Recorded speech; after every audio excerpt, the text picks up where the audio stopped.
from what I understand, then when they say, because there is a cost, financial cost of being poor, but what I'm understanding there's a well-being cost of being poor and not having enough money, because first you can't fulfill your basic needs, you don't have much free time. And you mentioned it as like your brain vitamin. I love that expression so much. Yeah. So you have brain vitamin. So basically, so not having those needs met is actually impacting people way more than just on the financial outcome.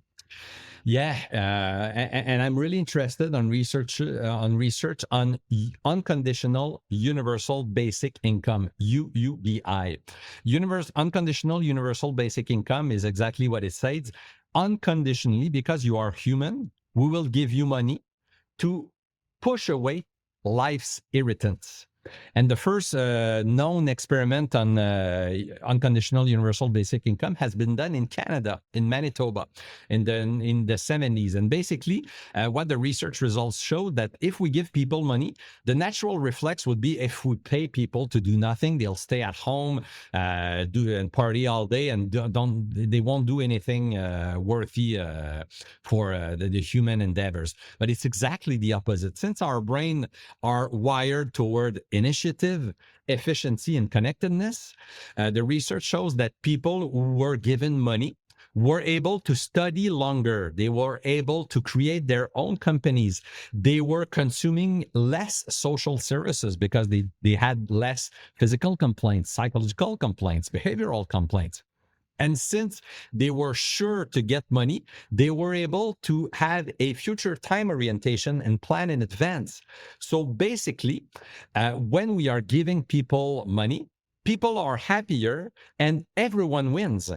There are some experiments who are being done right now in Ireland with artists. There has been some experiment in Finland, in Namibia, in Botswana, in Africa. So basically, research shows that if we are harvesting what's best in human, we are harvesting positive consequences. So unconditional universal basic income, what it states is there will be differences. There will always be people who are richer than others. So we only need to slightly compress these differences so that everyone wins. And the interesting part is that both poor and rich people are happier in more compressed societies. So it is not only for poor people, whatever poor that means. Everyone wins when societies are more compressed. We need to have differences, but these differences need to be constrained so that everyone wins. So to get out people of survival mode, because you say, I hear that a lot, that if we pay people to do nothing, they will do nothing. But I don't know, maybe it's just me, but I feel it's against human nature. And I feel that the reason that is that because so many people don't have the luxury or privilege to love what they do. Like they don't live from their passion. And I have a feeling that people have a hard time imagining a world in which you don't have to be in the hamster wheel 24/7 to feed yourself and your family. Yeah. But I'm pretty sure. So I think that comes out of a place of exhaustion of people. Like, if you give me money, like, I'm just going to sit on my sofa, stare at the wall for the next 6 months. But after those 6 months, when your batteries are recharged, I don't think you're going to want to sit on that sofa anymore. Exactly. You're entirely right. And there are some fascinating research which have been done with lottery winners. People who are actually experiencing that dream life that the marketing tells you. And what usually happens is that people have a high surge in happiness. They travel, they take some vacation, and they take some time off because they're tired and stuff. But after a few months, if not a year, you come at the exact same level of happiness that you were, but in more comfortable circumstances.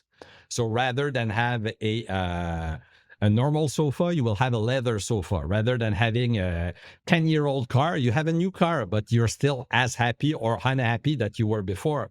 So basically, money is the most efficient mean to push away concerns and irritants.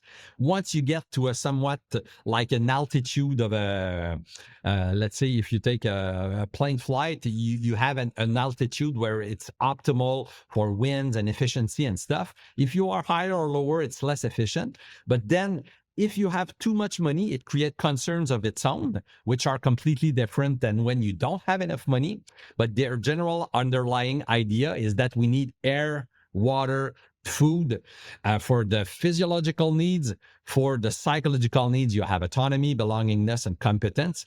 And more money will not bring more happiness or more performance. Because it won't bring more autonomy, belonging, or competence. Exactly. So if we rely on science to know what human beings desperately need, not preferences, we see that money is one of the least efficient ways we have to increase optimal functioning up to a certain point. Because I feel sometimes a metaphor like money is like a paywall almost to happiness for some people. And I feel, because I heard once that the lottery is like alcohol. It doesn't change you. It just reveals who you are. Yeah. So I feel that having more money will just, because you said the thing at the beginning about the quality, or like we all have our needs of autonomy, our needs of belonging, and our needs of competence, but the way we're gonna get those will change. And I feel that having too much money might get you more ways to get to those, but you'll still be striving to achieve those.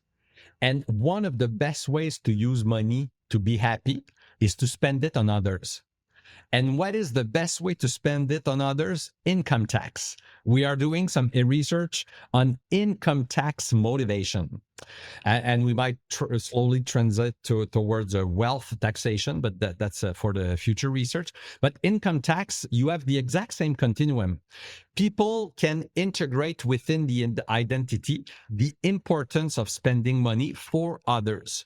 With identified motivation, a lot of people will have very high levels of contributing to society, be it schools, hospitals, roads. People are happy to contribute. It's part of themselves. People will then resort to shame, guilt, or pride to pay income tax. Or some people might pay income tax because they are afraid that if they are not doing it, the government will slap them on the head. But the fun part is to see that people who are voluntary compliant are happier than people who are compliantly enforced. So society and organizations will win if we are able to freely help the integration or the internalization of that charity, fairness, and justice framework. And people who are willingly inclined in contributing to others will create more happiness both for themselves and for others.